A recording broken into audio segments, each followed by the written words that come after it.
Hello, ẹ̀yin èèyàn mi. Nǹkan ń bẹ, wọ́n ní wonder shall never end. Ẹ wo ọ̀rọ̀ lẹ́nu àwọn ìkà. Wọ́n máa sọ, àṣẹ Ọlọ́run. Àṣé kò dá kí èèyàn máa gbèjà Ọlọ́run. Ọlọ́run nìkan ó tó rẹ̀ gbé. Ó tó ìjà rẹ̀ gbé. Ẹ wo bí Ọlọ́run ṣe ń tú àṣírí àwọn oníṣẹ́ ibi láàfin. Wọ́n ní àwọn olórí yẹn. Àwọn tó jẹ́ pé wọ́n jọ jẹ́ crime ilẹ̀ kìíní kan. Wọ́n jọ ń ṣe crime, evil crime. Wọ́n ròyìn crime association. Gbogbo oríṣiríṣi. Wọ́n ní tẹ́ bá rí bọ́n ṣe ń tú àṣírí wọn. Olórí Igbe àti Ashley. Àṣé wọ́n ti ṣiṣẹ́ bí ọjọ́ ti pẹ́ àṣé no wonder tí wọ́n fi sọ pé àwọn ò fẹ́ rí Naomi. Wọn ò fẹ́ rí Naomi torí Naomi gbogbo oògùn tó ń lò fún kábíyèsí. Bí Naomi bá wọ àfi bó máa ba gbogbo ẹ̀jẹ̀ ni. Ó máa fàdúrà ba gbogbo ẹ̀jẹ̀, gbogbo ẹ̀dọ̀ mi. Wọn torí ẹ̀ náà ṣe ń sá kolobá, wọ́n sá sọ́tùn, wọ́n sá sósì. Ọwọ́ ò lè ba Naomi torí Ọlọ́run ó ti dá Naomi. Àwọn ọmọ ogun ọ̀run ló ń gbèjà Naomi lọ́tùn lósì nígbà gbogbo, ní gbogbo ọjọ́.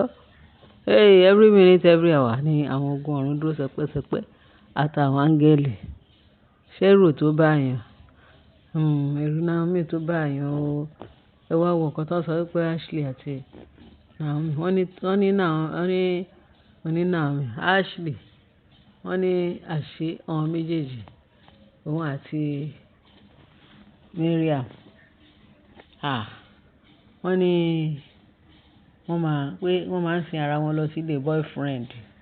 Ẹ mọ̀ pé Ashley ló kọ́kọ́ lọ túfó pé kábíyèsí o, ẹ má gba ọmọ lọ́wọ́ olórí Mariam. Wọ́n mọ boyfriend ara wọn. Pé irọ́ ni pé kò lóyún pé gbogbo àjọmọ́ gbogbo wọn ni. Bóun ṣe tòun náà lòun náà sọ pé òun náà máa ṣe tiẹ̀. Wọ́n lọ́rọ̀ pọ̀, ó kì í ẹsẹ̀ ràgọ̀. Wọ́n ní Mariam tàbí Ashley ló kọ́kọ́ sọ fún kábíyèsí pé kó má gba ọmọ lọ́wọ́ àwọn ìbejì yẹn. Òun mọ àwọn boyfriend wọn kì í ṣe òun mọ bó ṣe lóyún kì í ṣoyún lónìí. Wọ́n ní ilé ẹ̀kún. Wọ́n ní meanwhile Mariam ti gbọ́ pé àwọn àti Rónkẹ́ o. Òun àti Rónkẹ́ wọ́n ti mọ gbogbo in and out to Mariam according to what I gbọ́ allegedly. Wọ́n ní gbogbo partner in crime ni wọ́n máa ń pè wọ́n. So bẹ̀rẹ̀ sí ń orí Naomi ti mú gbogbo wọn ní kọ̀ọ̀kan. Wọ́n ní ṣe ni kábíyèsí sọ fún Ashley pé ò bá pẹ́ ní ààfin. Òun ò ní nǹkan kan bá ẹ ṣe. Ó ṣe ìyàwó òun ti divorce ẹ̀. Oṣù ẹ̀ ti kún rẹpẹtẹ. Wọ́n máa ròyìn o. Kọ́lọ́run má jẹ́ kí kábíyèsí kó má lọ fi tó mọ̀ pọ̀. Kó má fi bá tó mọ̀ pọ̀ gómìnà lè ṣiṣẹ́ jẹ́ according to nǹkan tí àwọn èèyàn ń sọ. Wọ́n ní tó mọ̀ pọ̀ lè ṣiṣẹ́ mọ́ lára kábíyèsí. In as much tí Naomi ń bẹ fún kábíyèsí tó wà pẹ̀lú ẹ̀. Torí anointing ni èṣù yẹn máa leak lára Naomi.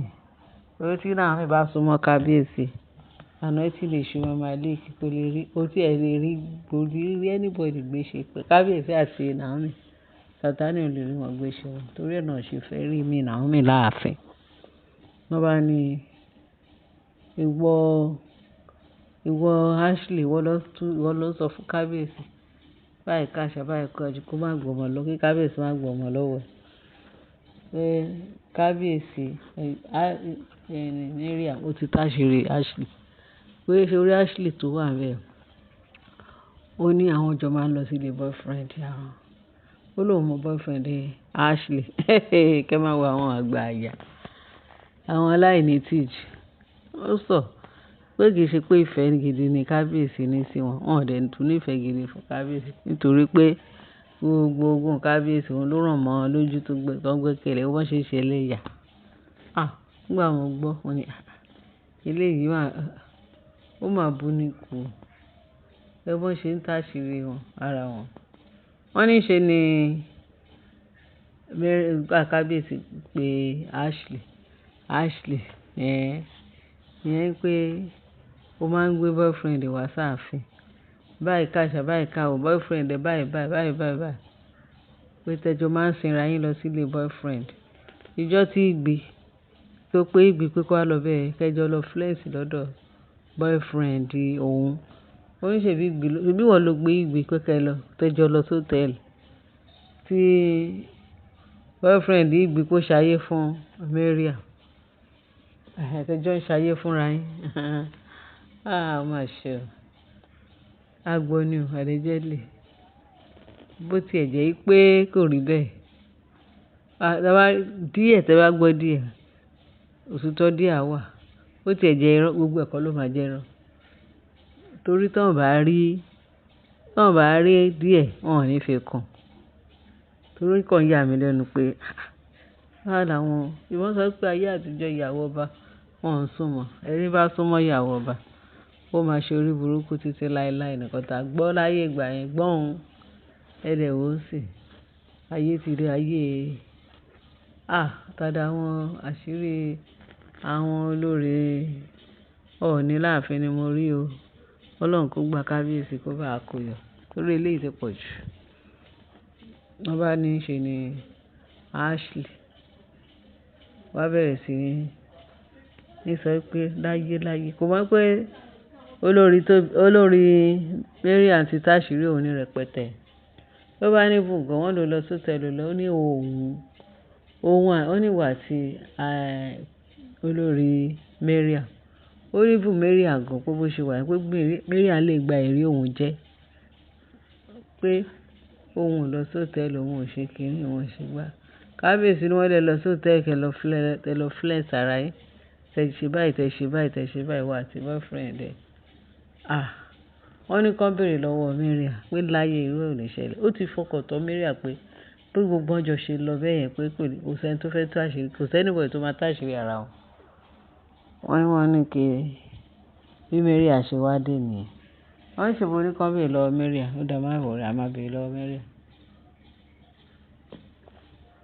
bí Mariam ṣe dé wọ́n á bẹ̀rẹ̀ sí ní tébù ọ̀rọ̀ yẹn láàrin ara wọn ń gbọ́ Mariam ó yá bẹ̀rẹ̀ sí ní kí ni nǹkan tó rí nípa Ashley àti boyfriend wọ́n ní meanwhile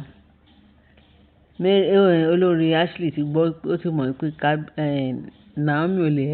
Mariam ò lè ever táṣìírí òun pé láìla torí partner in crime ní gbogbo wọn là dé end of the day wọ́n ní bí Mariam ṣe gbé sí àjókòó nìyẹn ló bá nìyẹn ní àti ẹ̀jẹ̀ ń gbọ́ yẹn mọ́ pé òun ò ní boyfriend báyìí káṣá báyìí káwọ̀ ìjọta lọ